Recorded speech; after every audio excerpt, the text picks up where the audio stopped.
నమస్తే కడప వార్త.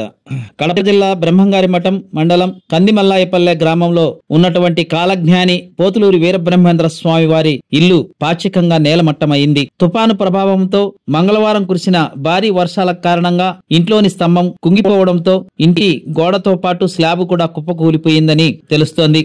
వీరబ్రహ్మేంద్ర స్వామి ఇంటిని పునరుద్ధరించడానికి మన సంస్కృతి సాంప్రదాయాలని వారసత్వంలోని ఈ విలువైన భాగాన్ని కాపాడడానికి తక్షణమే అన్ని చర్యలు తీసుకుంటామని జిల్లా కలెక్టర్ చెరుకూరి శ్రీధర్ ఓ ప్రకటనలో తెలిపారు. మంత్రి లోకేష్ కూడా ఇదే విషయాన్ని తెలియజేశారు. బుధవారం రాత్రి బ్రహ్మంగారి గృహాన్ని కలెక్టర్ పరిశీలించారు. అనంతరం ఆయన మాట్లాడుతూ కూలిన ఇంటిని భక్తుల మనోభావాలను దెబ్బతినకుండా అదే మెటీరియల్తో ప్రత్యేక ఆర్కిటెక్చర్ ధార్మిక పరిషత్ సలహాలతో ఆ ఇంటిని పునర్నిర్మిస్తామని కలెక్టర్ తెలిపారు. బుధవారం వీరబ్రహ్మేంద్ర స్వామి నివసించిన ఇంటిని సందర్శించిన జిల్లా కలెక్టర్ దేవాదాయ శాఖ అధికారులతోనూ మరియు పాత్రికేయులతోనూ మాట్లాడుతూ భూత భవిష్యత్ వర్తమానాన్ని ముందుగానే ప్రజలకు తెలిపిన మహానుభావుడు శ్రీ పోతులూరి వీరబ్రహ్మేంద్ర స్వామి వారని ఆయన కొనియాడారు. దేవాదాయ శాఖ అధికారులు ఈ నివాస గృహంపై ప్రత్యేక శ్రద్ధ వహించి కాస్త ముందస్తు చర్యలు తీసుకుని ఉంటే ఇలా కూలి ఉండేది కాదని ఆయన తెలిపారు. నిపుణుల చేత సర్వే చేసి యథావిధిగానే పునర్నిర్మాణం చేయించి ప్రజలకు 5 నెలల్లోనే దర్శన భాగం కల్పిస్తామని ఆయన తెలిపారు. ఈ కార్యక్రమంలో బద్వేల్ ఆర్డీఓ చంద్రమోహన్, ఎంపీడీఓ రామచంద్రారెడ్డి, తహసీల్దార్ కార్తిక్, టీడీపీ నేతలు చెన్నుపల్లి సుబ్బారెడ్డి తదితరులు పాల్గొన్నారు.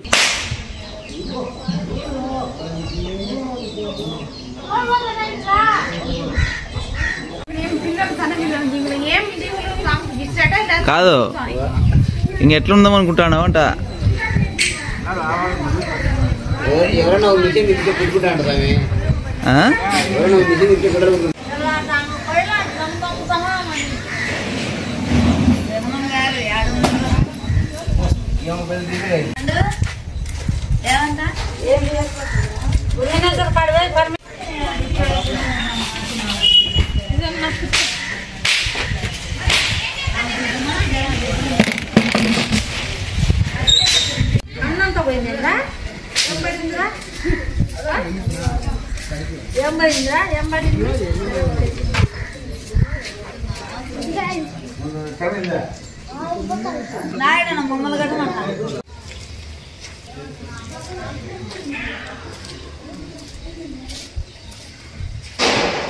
రమణ మీరు పక్క పండి, నువ్వు పక్కరా.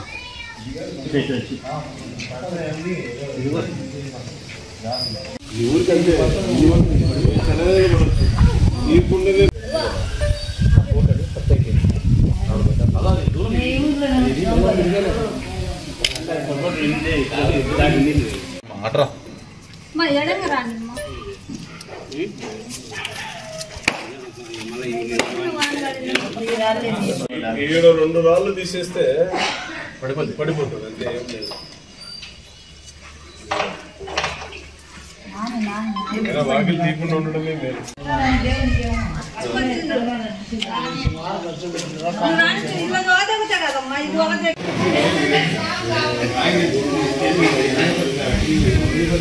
నువ్వు ఏం పోతాడు, నీకోసమే నేను వీడియో తెచ్చాను.